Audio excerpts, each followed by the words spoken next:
Hi, this is Steve at the All Wheels Down channel, and we talk about a lot of things on this channel, and today we're going to talk about stereo equipment. Recently I did a video where I went to the turntable store in Manheim, Pennsylvania, and I was walking around that place, and years ago I had a really nice vintage stereo setup.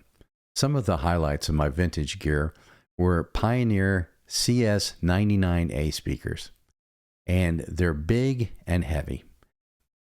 And I've decided to go with something more modern this time, so we'll see how that goes. I mean, the CS99As are just fantastic speakers if you ever get to hear a pair. As far as receivers, I had Sansui, I had a couple of Sansuis, a nice old Sony from the early 70s.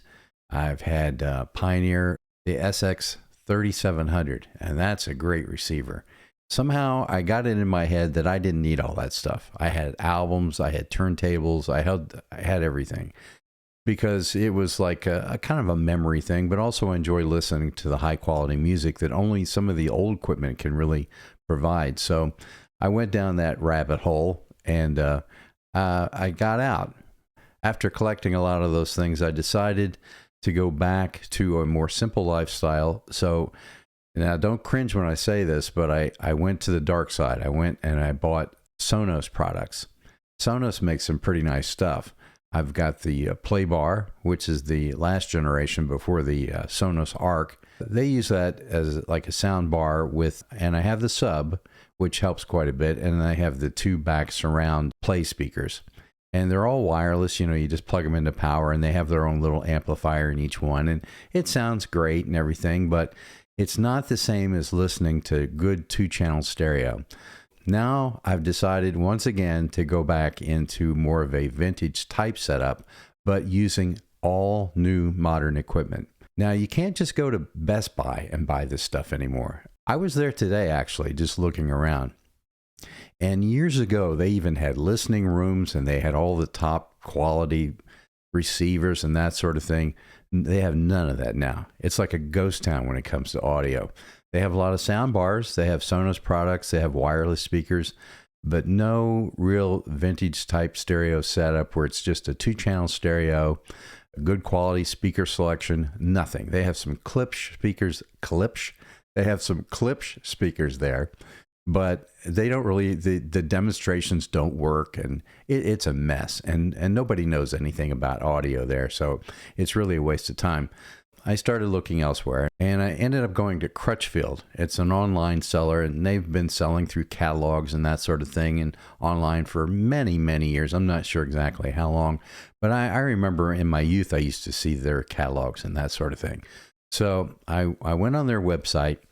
And the reason I decided to go through them and look at what they had was they have a really nice return policy. It's a 60-day return policy.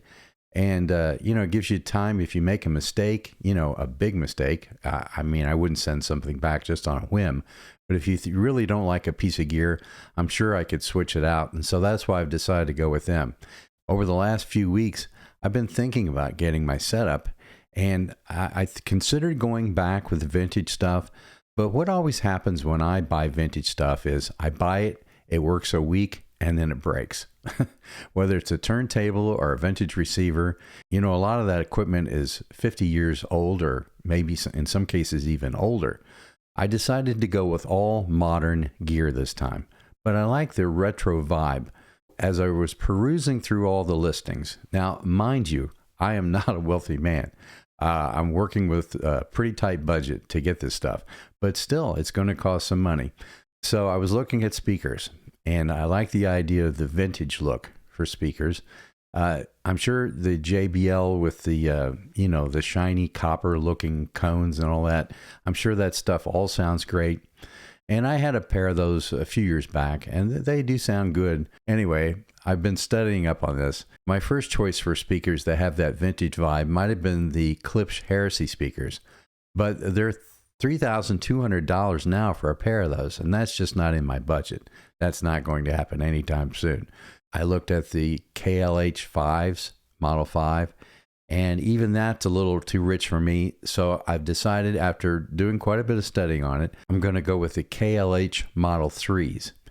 Now, I think in my house, that's going to be enough. I'm not really blasting AC/DC night and day. I think these speakers, from what I've seen, are going to suit me just fine. And I showed them to my wife, and she seems to like them too. I decided to go with the cabinets with the African mahogany cabinet.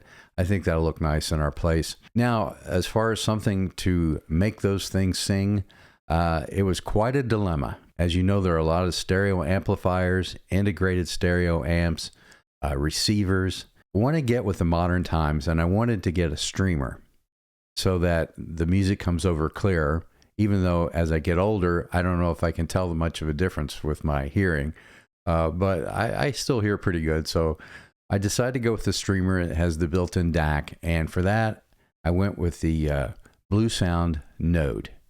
And I like that one because I thought about getting the Bluesound Power Node, and it has the amplifier built into it, which is nice, but it's what they call a D-class amplification.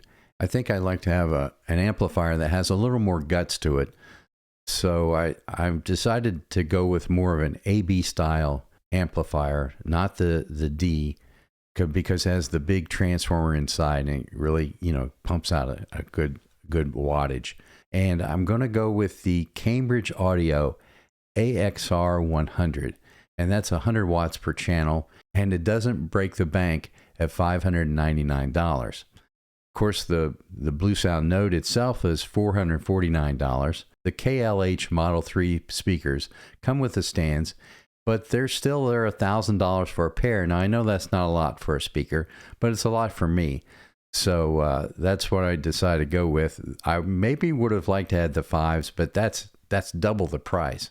So I'm going to see how these smaller ones work out for me. During the order process of the KLH3s on Crutchfield, they did have a little pop-up warning that said that you want to make sure you have an amplifier that's going to push out enough watts, because I guess those speakers take a little more to get behind them to push them. So I think the Cambridge receiver is going to do a good job. The other thing I like about that receiver is it does have a phono stage in it, which makes it nice. It has a couple of optical inputs on it if I want to do that. And I think for my budget, it's all going to work out pretty good.